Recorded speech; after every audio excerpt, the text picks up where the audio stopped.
గురుర్బ్రహ్మా గురుర్విష్ణు గురుర్దేవో మహేశ్వరః గురుః సాక్షాత్ పరబ్రహ్మ తస్మై శ్రీ గురవే నమః. శ్రీ దక్షిణామూర్తి సమారంభాం శ్రీ శివరామదీక్షిత మధ్యమాం శ్రీ బృహన్నార్య పర్యంతం వందే శ్రీ సత్యయాఖ్య గురు పరంపరాం. దయతల సద్గురు ప్రభు మహారాజుకు జై. ఈరోజు అచల పరిపూర్ణ సాంప్రదాయానికి చెందినటువంటి శ్రీ నక్క వెంకటముత్యాలు గారు ధర్మపత్ని అనురాధ గాల యొక్క స్వగృహమునందు మరి వెంకటముత్యాలు గారి యొక్క రిటైర్మెంట్ సందర్భంగా మరియు ఈ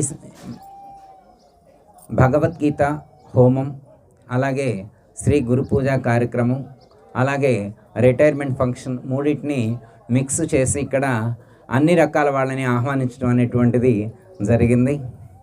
మరి ఇక్కడ ఈరోజు ఈ యొక్క సభలో మరి యొక్క అచల సాంప్రదాయానికి సంబంధించినటువంటి సద్గురువులు కూడా వెంచేసి ఉన్నారు.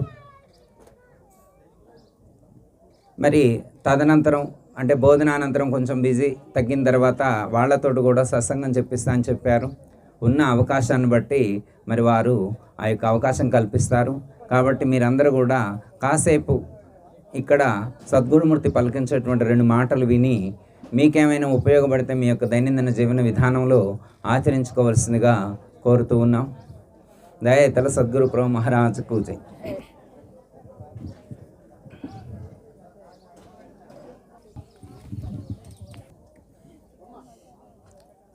మామూలుగా మనందరికీ కూడా రిటైర్మెంట్ అంటే తెలుసు.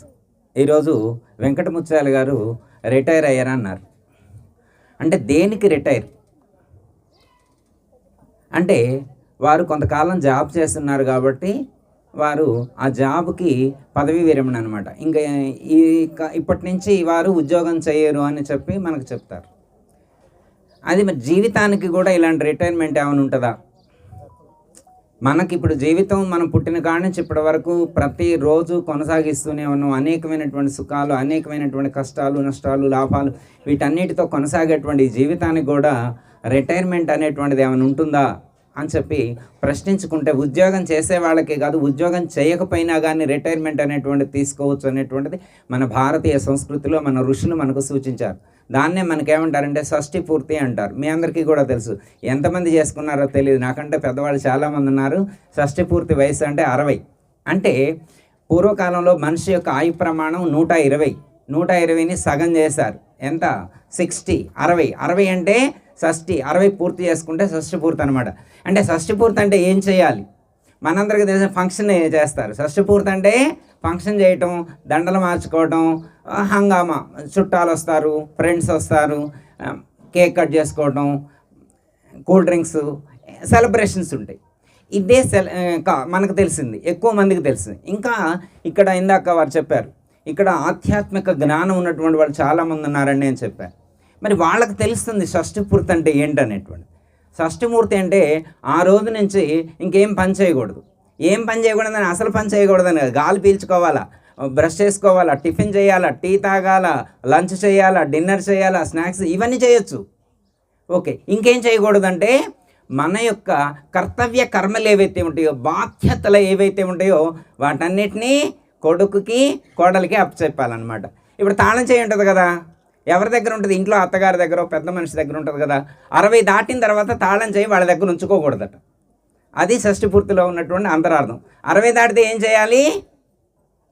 తాళం చేయి కోడలికి ఇవ్వాలి. ఎంతమంది ఉంటారు కోడలికి తాళం చేయి ఇచ్చేవాళ్ళు? ఇక చెక్ పవర్ అనేటువంటిది కొడుక్కి ఇవ్వాలట. 60 దాటంలోనే ఏటీఎం దగ్గర పెట్టుకోకూడదు. ఏటీఎం కార్డు ఉంటుంది కదా, అది వాళ్ళ దగ్గర ఉంచుకోకూడదట, కొడుకుకి ఇవ్వాలట. మరి ఎంతమంది ఇస్తారో నాకు తెలియదు, మీరు ఇచ్చే ఉంటారని నేను అనుకుంటున్నా. అంటే షష్ఠి పూర్తి అంటే 60 దాటిన తర్వాత ఎలాంటి బాధ్యతలు, ఎలాంటి బరువు బాధ్యతలు పెట్టుకోకుండా ఆధ్యాత్మికత కోసం స్పిరిచువల్ లైఫ్ ఎవరైతే కొనసాగిస్తారో వాళ్ళు నిజమైనటువంటి షష్ఠి పూర్తికి అర్థం తెలుసుకున్నటువంటి వాళ్ళు అవుతారు. అయితే మనం చూడండి, పుట్టింది మొదలు ఇప్పటి వరకు జీవిస్తూనే ఉన్నాం. ఇలా జీవించేటువంటి మనకి లక్ష్యం అంటూ ఉన్నటువంటి వాళ్ళు కొంతమంది ఉంటారు. లక్ష్యం, ఏదో ఒక లక్ష్యం కోసం జీవించేటువంటి వాళ్ళే ఉంటారు. ఇక లక్ష్యం లేకుండా జీవించే వాళ్ళు ఎక్కడో ఒకళ్ళు ఉంటారు. ఎవరైనా కానీ మీరు అడగండి, ఎవరినైనా కానీ మీ లక్ష్యం ఏంటి అంటే, నాకు రిటైర్మెంట్ అయ్యేసరికే 100 CR ఉండాలి నా అకౌంట్లో అన్నాడు.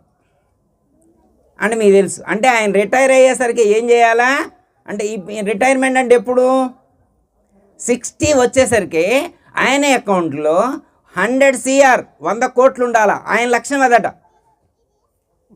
ఇంకొక ఆవిడ మీకు లక్ష్యం ఏంటమ్మా అన్నారు. నాకు పెద్ద లక్ష్యం ఏమీ లేదండి గురువుగారు, 3 కేజీల బంగారం ఉంటే చాలన్నది. ఓకే, వారి లక్ష్యం అది.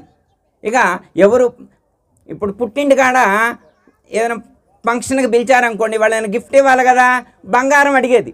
ఎందుకంటే ఆమె 60 లోపల 3 కేజీలు పోగు చేయాలి, ఆవిడ లక్ష్యం అది. వాళ్ళ అబ్బాయి నీ లక్ష్యం ఏంటి నాయన అన్నారు. మంచి విల్లా తీసుకోవాలి, బెంజ్ కారు పెట్టాలి, అక్కడ వెనక సెక్యూరిటీ గార్డ్స్ 4 ఉండాలి నాకు, ఆయన లక్ష్యం అది. ఇంకొకళ్ళని నేను PhD చేయాలన్నాడు, ఆయన లక్ష్యం అది.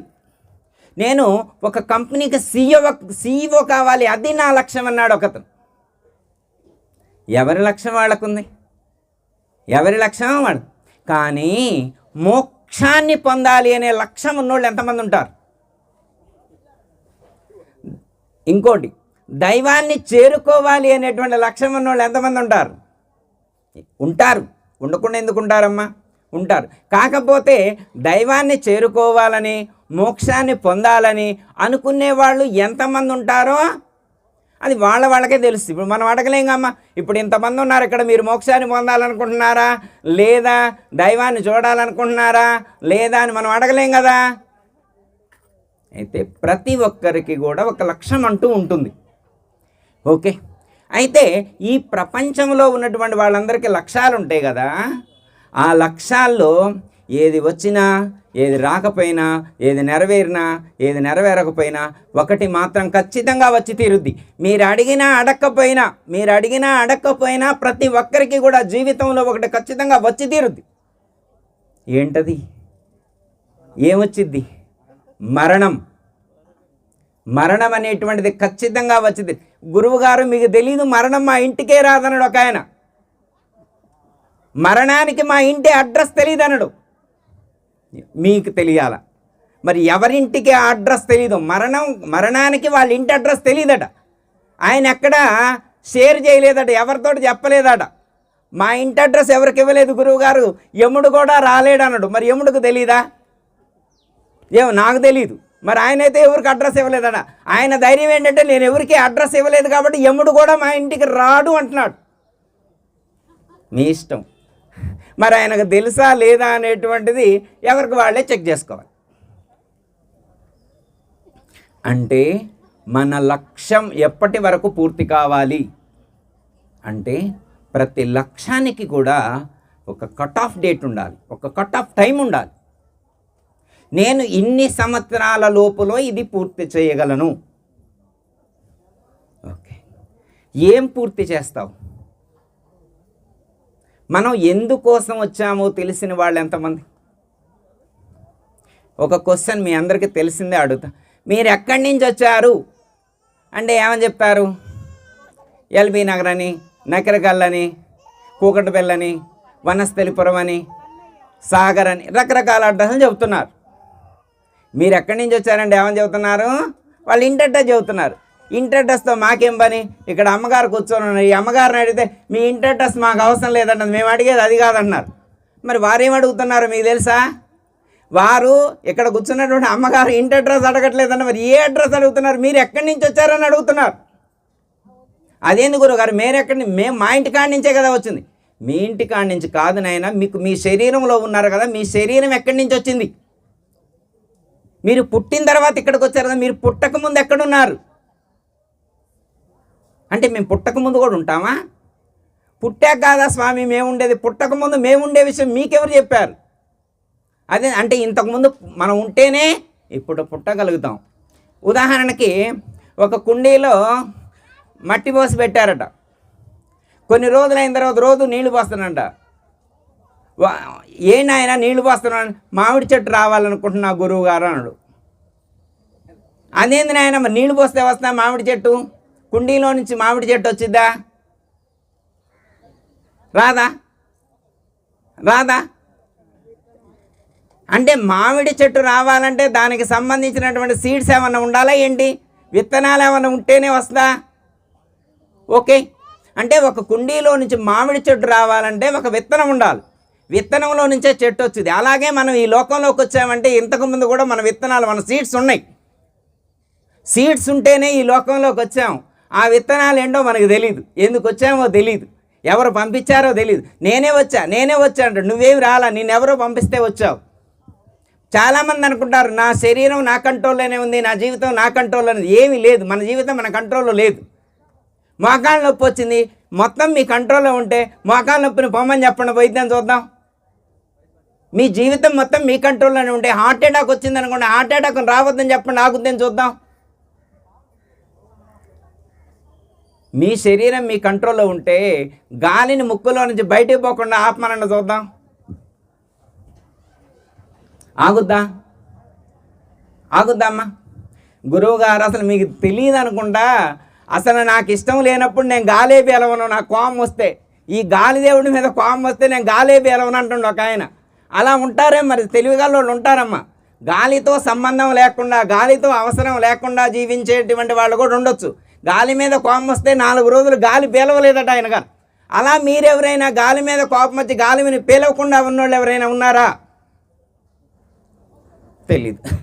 మరి గాలి లోపలికి ఎందుకు వెళ్తుంది, బయటికి ఎందుకు వస్తుంది? దాన్ని కనిపెట్టిన వాళ్ళు ఎవరు? దాన్ని లోపలికి పొమ్మని చెప్పింది ఎవరు, బయటికి రమ్మని చెప్పింది ఎవరు? అలా లోపలికి బయటికి వస్తూ పోతూ ఉన్నటువంటి గాలి మనకు చెప్పకుండా ఎప్పుడో ఒకరోజు అసలు చెప్పకుండా పోతుంది. మరి మొత్తం నీ కంట్రోల్లోనే ఉంటే, నువ్వు పీల్చే గాలి నీ కంట్రోల్లో లేకుండా ఉంటే అదేంటి గురువుగారు? నా ముక్కు, నా గాలి, నా ఇష్టం, నా లంగ్స్. నేను రమ్మంటే రావాలా, నేను పొమ్మంటే పోవాలా? దాన్ని అడ్మినిస్ట్రేట్ చేసే వాళ్ళు ఎవరుంటారు? దానికి పైన ఎవరైనా పవర్ ఉంటుందా ఏంటి? అదేందమ్మా? మనం పీల్చే గాలిని లోపలికి పంపించే వాళ్ళు ఒకళ్ళు ఉన్నారా? బయటికి విడవమని చెప్పే వాళ్ళు ఒకళ్ళు ఉన్నారా? అంటే లోపలికి బయటికి రావడానికి పోవడానికి ఏమైనా అడ్మినిస్ట్రేషన్, ఏమైనా ఎనర్జీ ఏమైనా పనిచేస్తూ ఉందా? అది మనకు తెలుసా? ఏమో గురువుగారు, నేనైతే ఆగంటే ఆగుతుంది. మీరు ఆపగలరని నేను అనుకుంటున్నా. ఓ 2 గంటలు భోజనాలు అయిన తర్వాత నేను ఇక్కడే ఉంటా. ఎవరైనా కానీ మీకు గాలి మీద కోపం వస్తే 2 గంటలు పేలవకుండా ఉంటా అంటే ఉండండి, చూద్దాం. అయితే మొత్తం మన ఆధీనంలోనే ఉన్నది అని అనుకున్నటువంటి మనకి కొంచెం ఒక్కసారి మన చుట్టూ ఉన్నటువంటి ఈ ప్రకృతిని, ఈ యూనివర్స్ని ఒక్కసారి మనం చూసినప్పుడు మనకు సంబంధం లేకుండానే ఈ అనంతమైనటువంటి విశ్వాన్ని నడిపించేటువంటి ఒక శక్తి ఒకటి ఉన్నది అనేటువంటి విషయం మనకు గుర్తుకొస్తుంది. దాన్ని గుర్తించడం కోసమే భగవద్గీత అనేటువంటిది మనకు అత్యంత ప్రధానమైనటువంటి శాస్త్రం. సర్వశాస్త్రాల యొక్క సారం, ప్రస్థానత్రయంలో అత్యంత ప్రధానమైనటువంటిది శ్రీమద్ భగవద్గీత. సాక్షాత్తు శ్రీకృష్ణ పరమాత్మ యొక్క ముఖారవిందము నుండి ఆవిష్కృతమైనటువంటి భగవద్గీత మనకు మన జీవితానికి మంచి గైడ్ అని చెప్పి మనం చెప్పుకోవచ్చు. మనం ఎలా జీవించాలో, ఎంతవరకు తినాలో, ఎంతవరకు గాలి పీల్చుకోవాలో, ఎలా జీవించాలో అంటే మంచి సజెషన్ ఇచ్చేటువంటి గైడ్గా మనం తీసుకోవచ్చు. అంటే భగవద్గీత చదివితే మనకు అర్థమవుతుంది అందులో ఏముందన్నది. ఒక్కటి నేను చెప్తాను, భగవద్గీతలో ఒకటి ఉన్నది మీకు గుర్తు చేస్తాను. టైం అయిపోతే మీరు చెప్పండి సార్. 15వ అధ్యాయం ఇందాక పారాయణం చేసినాం మనం, అది హోమం చేసినాం. అప్పుడు ఒక శ్లోకం చదివారు వీళ్ళు. అహం వైశ్వా నరోభూత్వ ప్రాణీనాం దేహమాశ్రిత ప్రాణ అపాన సమాయుక్త పచామ్యన్నం చతుర్విధం. ఇది చాలామందికి వచ్చే ఉంటుంది. భక్తులు బోధన చేసేప్పుడు ఈ శ్లోకాన్ని చదివి కళ్ళకద్దుకొని తింటారు. ఎందుకు తింటారు? అన్నం తినేప్పుడు ఆ శ్లోకం చదువుకోవటం ఎందుకండి? చాలామంది పండితులు మరి వాళ్ళకేం అర్థమైందో ఈ శ్లోకం చదువుకొని అన్నం తింటారు. ఏంటి అర్థం అంటే అహం వైశ్వానరోహుత్వ, ఈ ప్రపంచంలో ఉన్నటువంటి సమస్త ప్రాణికోట్ల అన్నింటి యందు కూడా నేను వైశ్వానరాగ్ని రూపంలో ఉన్నాను. ప్రాణీనాం దేహమాశ్రిత, సమస్త ప్రాణులన్నిటి యందు కూడా నేనున్నాను. నేను చెప్పట్లా, భగవద్గీతలో పరమాత్మ ఉన్నా అని చెప్తున్నాడు. సమస్త ప్రాణికోట్ల యొక్క శరీరాల్లో ఆయన ఉన్నాడు. ఏం చేస్తున్నావు స్వామి? నువ్వేం చేస్తున్నావు? ఉండటానికి నీకు గుళ్ళు కట్టలేదా? కాశీలో విశ్వేశ్వరుడికి దేవాలయం కడితివే, రామేశ్వరంలో దేవాలయం కడితివే, భద్రాచలంలో దేవాలయం కడితివే, అయోధ్యలో గుడి కడితివే, ద్వారకాలో గుడి కడితివే. మన భారతదేశంలో ఇన్ని పుణ్యక్షేత్రాలు, ఇన్ని దేవాలయాలు కడితే అక్కడ ఉండటం మీకు ఇష్టం లేకొచ్చి మా శరీరాల్లో మీరున్నారా అని ఎవరైనా అడుగుతారా? అమ్మ, దేవుడు ఎక్కడుండాలా? గుళ్ళో ఉండాలా. దేవుడు ఎక్కడుండాలా? గుళ్ళో ఉండాలా, లేకపోతే పూజా మందిరంలో ఉండాలా. ఆయన ఏంటండి, ఆయనకేం పని లేకొచ్చి మన శరీరాల్లో ఉన్నా అని చెబుతున్నాడు. అట్లా ఉండొచ్చా? మీరు ఒప్పుకుంటారా? అంటే ఇప్పుడు ఆయన మనం పర్మిషన్ తీసుకొని లోపల ఉన్నాడా, మనం పర్మిషన్ తీసుకోకుండా లోపల ఉన్నాడా? ఏమో నాకు తెలీదు. అంటే ఇప్పుడు ఈ శరీరంలో ఉండాలంటే ఆయన ఏమన్నా మనం పర్మిషన్ తీసుకోవాలా? అవసరం లేదా? అమ్మాయి అవసరం లేదని కొంతమంది అంటున్నారు. ఎందుకు అంటే ఈ శరీరం మీద మనకి హక్కు ఉంటుందా, ఆయనకి హక్కు ఉంటుందా? ఏం మరి ఆయన అయితే వచ్చి ఈ శరీరంలో ఉన్నా అని చెప్తున్నారు. ఏం చేస్తున్నారు స్వామి అంటే ప్రాణాపాన సమాయుక్త పచామ్యన్నం చతుర్విధం. మీరు తీసుకునేటువంటి ఆహారాలన్నింటినీ గ్రైండింగ్ చేసి దాన్ని డివైడ్ చేసి దాన్ని అన్నరసంగా మార్చి దాన్ని రక్తంగా మార్చి దాన్ని శక్తిగా మార్చి నీ శరీరంలో ఉన్నటువంటి ప్రతి అణువుకు కూడా శక్తినిచ్చి నీ శరీరాన్ని నడిపించేది నేనే అని చెప్పి. అదేందండి, లోపల పడేస్తే మనకేమైనా పని ఉందా? లేదు, మొత్తం ఆయనే చూసుకుంటున్నాడు. మనం ఏమనుకున్నాం, నేనే తింటున్నాను. నీ పనే లేదు నాయన, నువ్వు లోపల పడేస్తే చాలు, గ్రైండింగ్ మిషన్లో పడేస్తే చాలు, మొత్తం నేను చూసుకుంటా. గ్రైండింగ్ చేసేది నేనే, దాన్ని అన్నరసంగా మార్చేది నేనే, రక్తంగా మార్చేది నేనే, దాన్ని శక్తిగా మార్చేది నేనే. నీ శరీరంలో ఉన్నటువంటి హార్ట్ని, లంగ్స్ని, కిడ్నీస్ని, బ్రెయిన్ని, న్యూరో సిస్టమ్, ఈ శరీరంలో ఉన్నటువంటి ప్రతి అణువును కూడా శక్తివంతం చేసి నడిపించేటువంటిది నేనే. ఇది నేను చెప్పట్లా, భగవద్గీతలో 15వ అధ్యాయంలో ఇందాక చదివారు వీళ్ళు హోమం చేసేప్పుడు. అహం వైశ్వానరో హుత్వా ప్రాణినాం దేహమాశ్రిత ప్రాణాపాన సమాయుక్త పచామ్యన్నం చతుర్విధం.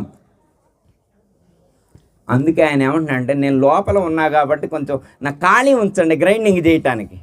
నేను ఒక క్యాలిక్యులేషన్ పెట్టుకున్నా, నేను ఎంతవరకు డైజెస్ట్ చేయాలనుకుంటే అంతవరకే చేస్తా, అంతకు మించి నువ్వు తింటే నాకు సంబంధం లేదు. ఏనేం చేస్తాడు, దొరికింది కదా ఖాళీ లేకుండా తింటాడు. ఆయన ఏమంటాడు, కొంచెం ఖాళీ ఉంచురా ఆయన, గ్రైండింగ్ చేయాలని నేను నిల్చోవడానికి ప్లేస్ ఉండాలిగా అంటాడు. ఫుల్లీ లోడ్ చేస్తే ఆయన చేసేంతవరకు చేసి వదిలేస్తారు. అప్పుడు మనం ఈ డాక్టర్ దగ్గరికి వెళ్ళాలి. ఓకే, పరమాత్మ ఈ శరీరంలో ఉండి మనకు తీసుకున్న ఆహారాన్ని అరిగించి రక్తంగా మార్చి శక్తిగా మార్చి శరీరం అనేటువంటి యంత్రాన్ని నడిపిస్తూ ఉన్నాడు. వైశ్వానరాగ్ని రూపంలో పరమాత్మ ఈ శరీరంలో ఉన్నాడు అని చెప్పారు. మరి ఉంటే ఒక్కరోజైనా కనపడాలిగా. ఏ స్వామి, ఇప్పుడు ఆయన ఇందులో ఉన్నా అన్నారు.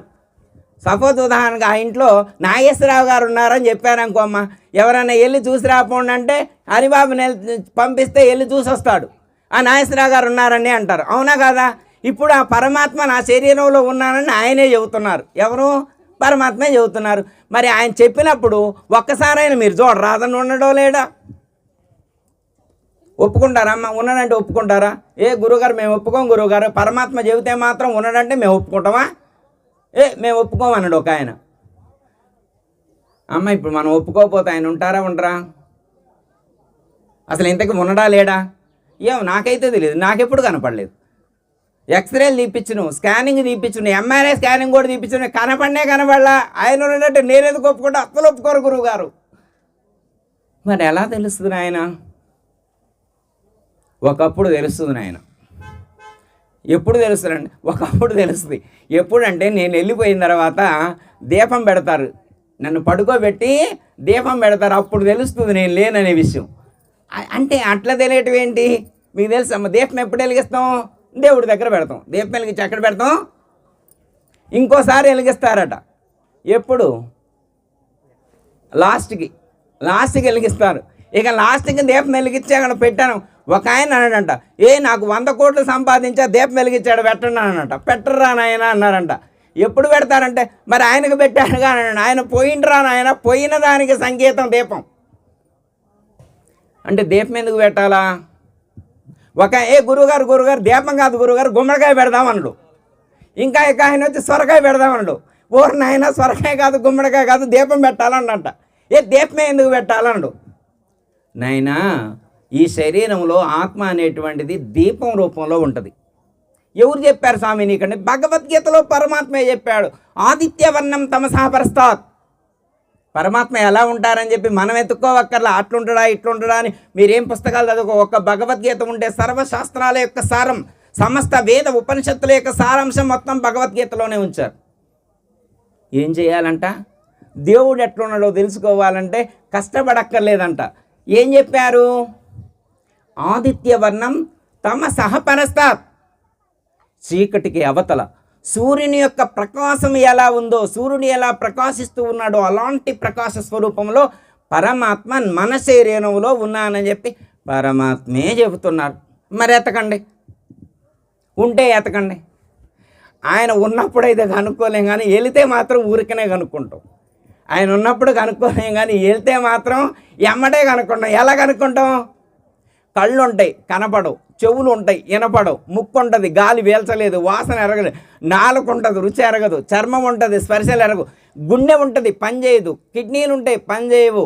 లంగ్స్ ఉంటాయి, పనిచేయవు. నరాలు ఉంటాయి, పనిచేయవు. బ్లడ్ సర్క్యులేషన్ ఆగిపోయింది, బ్రెయిన్ ఆగిపోయింది, న్యూరో సిస్టమ్ మొత్తం ఆగిపోయింది. ఎప్పుడు? దీపం లోపల ఎలక్కపోతే. దీపం లోపల ఒక్క మాట చెప్పి కంక్లూషన్ అమ్మా. మనకి శాస్త్ర ప్రమాణం అంతర్దేహే అంటే దేహమునకు లోపల. జ్యోతిర్మయోహి, ఎలా ఉన్నాడు భగవంతుడు? జ్యోతి వలె ప్రకాశిస్తూ ఉన్నాడు. అంతర్దేహే జ్యోతిర్మయు. పశ్యంతి, నువ్వు చూడొచ్చు. ఎప్పుడు? యతయః క్షీణదోషాః. దోష గుణాలన్నీ క్షీణించినటువంటి వారు, ఎలాంటి దోష గుణాలు లేకుండా పవిత్రుల ఎవరైతే ఉంటారో అలాంటి పవిత్రులు వాళ్ళ యొక్క శరీరంలోనే దర్శించవచ్చు. ఎంత క్లారిటీ చెప్పారు! ఇప్పుడు పరమాత్మ ఉన్నాడని చెప్పారు, ఎలా దర్శించవచ్చో చెప్పారు. దర్శించాలంటే క్వాలిఫికేషన్ ఏంటి? పవిత్రుడై ఉండాలి. ఏం కావాలా? పవిత్రుడై ఉండాలి. మరి పవిత్రుడు అయ్యింది లేని ఎలా తెలుస్తుంది? గురువుగారు తెల్ల చొక్కా తొడుక్కుండు, బొట్టు పెట్టుకుండు, కండ వేసుకుండు, బల్లేకుండా ఏమైనా పవిత్రుడు అని అనుకుంటే సరిపోయిద్దా? వేషం చూస్తే నమ్మొచ్చా అమ్మ? అంతరంగమందు అపరాధములు చేసి మంచివాని వలన మనుజునుండు, ఇతరులు ఎరుగకున్న ఈశ్వరుడు ఎరుగడా విశ్వదాభిరామ. అంటే బొట్లు పెట్టుకుంటే, డ్రెస్సులు వేసుకుంటే దేవుడు కనుక్కోలేడు అనుకుంటారు. జనాలను మోసం చేయొచ్చు డ్రెస్ కోడ్ ద్వారా, కానీ పరమాత్మను మోసం చేయగలమా? ఒక్కటే క్లారిటీ చెప్తున్నారు పరమాత్మ. మీరు పవిత్ర హృదయంతో ఉంటే పరమాత్మను చేరుకోవచ్చు, పరమాత్మను దర్శించవచ్చు. ఎక్కడ? మన శరీరంలోనే దర్శించవచ్చు. దీనికి భగవద్గీత ప్రత్యక్ష ప్రామాణికం. దీనికి భగవద్గీత మీరు వీలైతే తర్వాత ఒకసారి చూడమ్మా. ఒక్క శ్లోకం చెప్పి కంక్లూషను గురువుగారు ఇట్టే చూస్తున్నారు. ఒక్క మాట. 11వ అధ్యాయం మీ పేరు తెలుసమ్మా? భగవద్గీత తెలిసిన వాళ్ళు ఉంటారుగా. అమ్మ పద్మ గారు, భగవద్గీత 11వ అధ్యాయం పేరేంటి అమ్మ? విశ్వరూప సందర్శన యోగం. ఆ పేరు విన్నారమ్మా? ఎంత అద్భుతంగా ఉందో. పేరు విన్నారుగా. ఏం పేరు అర్థం ఏంటి? విశ్వరూప సందర్శన యోగం. అంటే పరమాత్మ ఎక్కడున్నాడు అనే దానికి అర్థం ఉంది. విశ్వరూపము అంటే ఈ విశ్వమునందంతటా పరమాత్మ, ఈ విశ్వమునందంతటా అనుస్యూతమై వ్యాపించి ఉన్నాడు. ఆయన దర్శించాలి అంటే 11వ అధ్యాయం చదవండి. ఆ కీ పాయింట్ అక్కడ ఉంటుందని చెప్పారు. ఎక్కడ ఉంటుంది కీ పాయింట్? 11వ అధ్యాయంలో ఒక్క శ్లోకం అది. నతు మాం శక్యసే ద్రష్టుమనేనైవ స్వచక్షుషా దివ్యం దదామి తే చక్షు పశ్చిమే యోగమేశ్వరం.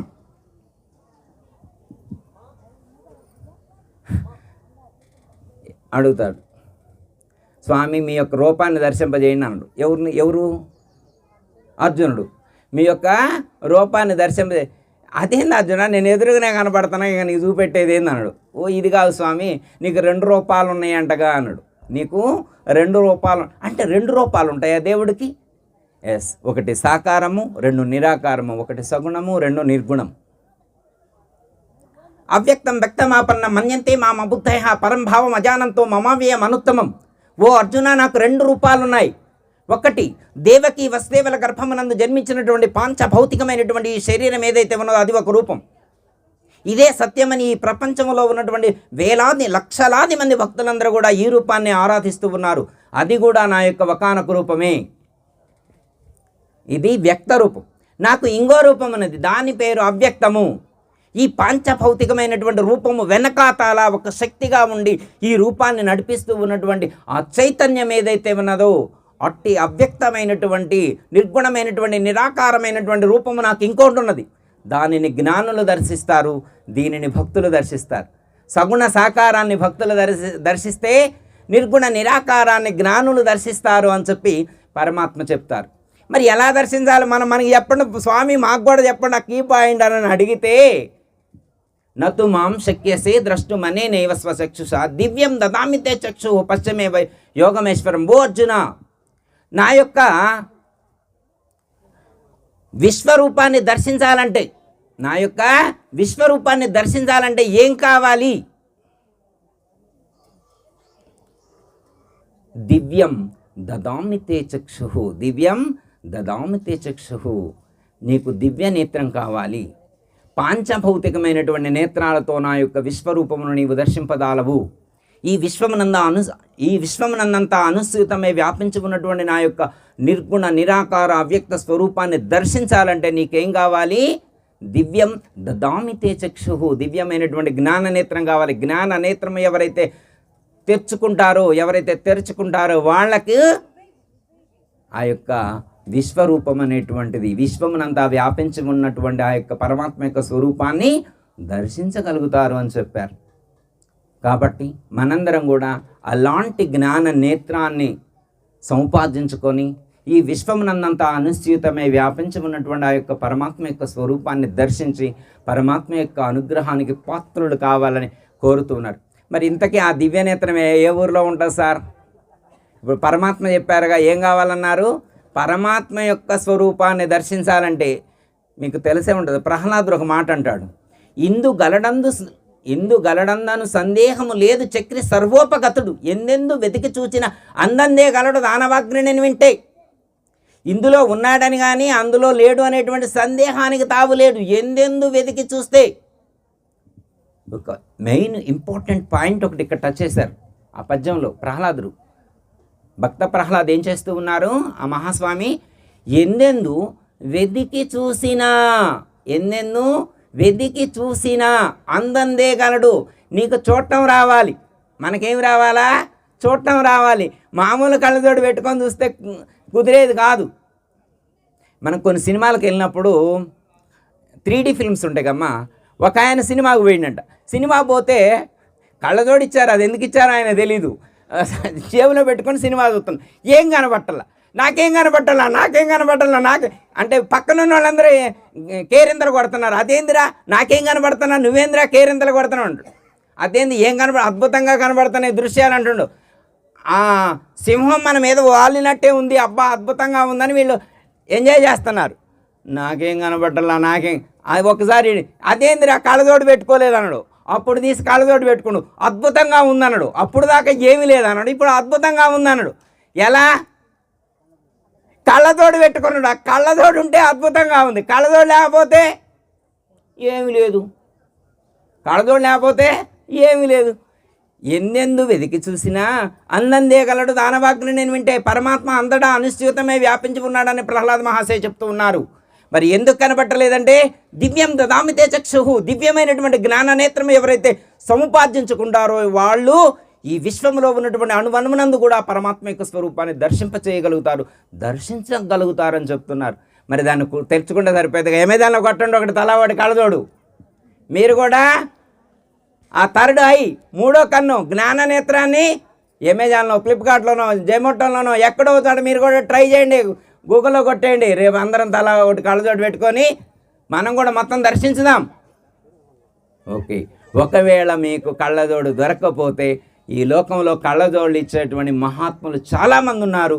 అలాంటి మహాత్ముల దగ్గర ఆశ్రయించినట్టయితే ఆ కళ్ళజోడు ఇస్తారు. అప్పుడు మీ లోపల సర్వమునందు కూడా, ఈ విశ్వమునందంతటా కూడా ఆ యొక్క పరమాత్మ యొక్క స్వరూపాన్ని దర్శించేటువంటి అవకాశం మనకు ఏర్పడుతుంది అని చెప్పి మరి భగవద్గీతలో శ్రీకృష్ణ పరమాత్మ సూచించారు. మనం పరమాత్మను దర్శిస్తే ఒక విధంగా ఉంటుంది లైఫ్, పరమాత్మను దర్శించకపోతే ఇంకో విధంగా లైఫ్ ఉంటుంది. కాబట్టి భగవద్గీతలో పరమాత్మ చెప్పినటువంటి పద్ధతిగా పరమాత్మను దర్శించేటువంటి ప్రయత్నం చేద్దాం. ఎందుకు? సపోజ్ ఉదాహరణకమ్మా, మీరు దేవాలయానికి వెళ్ళారనుకోండి, లోపలికి వెళ్ళారనుకోండి, ఏమన్నా తిట్టగలుగుతారా? గుళ్ళోకి వెళ్ళగానే వాళ్ళ అత్తగారు గుర్తొచ్చింది, అసలే కోపం ఎక్కువ. వాళ్ళ అత్తగారు గుర్తొచ్చింది, ఒకటే కోపం ఎక్కువ, తిడదాం అనుకుంది. గుళ్ళో తిడుతుందా? ఎందుకు? గుళ్ళో దేవుడు అన్నాడు కాబట్టి తిట్టదు. గుడి బయటకు వచ్చిన తర్వాత తిట్టింది, ఆ పక్కన ఉన్న ఆయనకి కోపం వచ్చింది, అదేంది అత్తగారు తిడతాం అన్నాడు. మరి ఇందాక తిట్టలేదు, గుళ్ళో తిట్టకూడదు. గుళ్ళో తిట్టకూడదు అంటే భక్తులు గుడి వరకే చూస్తున్నారు దైవాన్ని. జ్ఞాని విశ్వమునందంతటా చూస్తాడు. విశ్వమునందంతా దైవాన్ని దర్శించినటువంటి వాడు ఇక తిట్టడానికి ఛాన్సే లేదు. అందరిలో పరమాత్మనే చూస్తాడు, పరమాత్మ భావనతో జీవిస్తారు. అప్పుడు మోక్షానికి సంబంధించినటువంటి జ్ఞానం అవగతమవుతుంది. అలా మోక్షాన్ని పొందినప్పుడు మాత్రమే ఈ జన్మకు ఒక సార్థకత అనేటువంటిది చేకూరుతుంది. కాబట్టి మరి ఈరోజు అచల పరిపూర్ణులు శ్రీ నక్కా వెంకటముత్యాల గారు అనురాధ గారి వాళ్ళ యొక్క స్వగృహంలో జరిగినటువంటి పూజా కార్యక్రమంలో మీరందరూ విచ్చేశారు. దీనికి ఈ సందర్భంగా మరి వారు 2 మాటలు చెప్పమని కోరారు. వారి యొక్క ఆలోచనకు తగినట్లుగా మరి 4 మాటలు చెప్పే ప్రయత్నం చేశాను. మరి ఇది నేను చెప్పింది కాదు, ఆ యొక్క పరమాత్మే పలికించారు. మీకేమైనా ఎప్పుడైనా ఎక్కడైనా ఈ ఒక్క మాట అయినా ఉపయోగపడితే అది నా ప్రయత్నానికి కొంచెం ప్రయోజనం చేకూరినట్టుగా భావిస్తాను. జయతల సద్గురు ప్రభు మహారాజు. అందరికీ జయ గురు. మరిన్ని ఆధ్యాత్మిక రహస్యాల కోసం అచల బోధ, ఆత్మబోధ, భగవద్గీత, అలాగే పండుగల్లో దాగిన అర్థాలు, అంతరార్థాల కోసం మరియు యోగము, ధ్యానము మొదలైన అనేక ఆధ్యాత్మిక తెలుగు ప్రవచనాల కోసం క్రింద ఉన్నటువంటి రెడ్ కలర్ సబ్స్క్రైబ్ బటన్ను క్లిక్ చేయండి. అలాగే ప్రక్కనే ఉన్నటువంటి గంట సింబల్ను నొక్కండి. అలాగే ఈ వీడియో మీకు నచ్చినట్లయితే లైక్ చేయండి మరియు షేర్ చేయండి. జై గురు.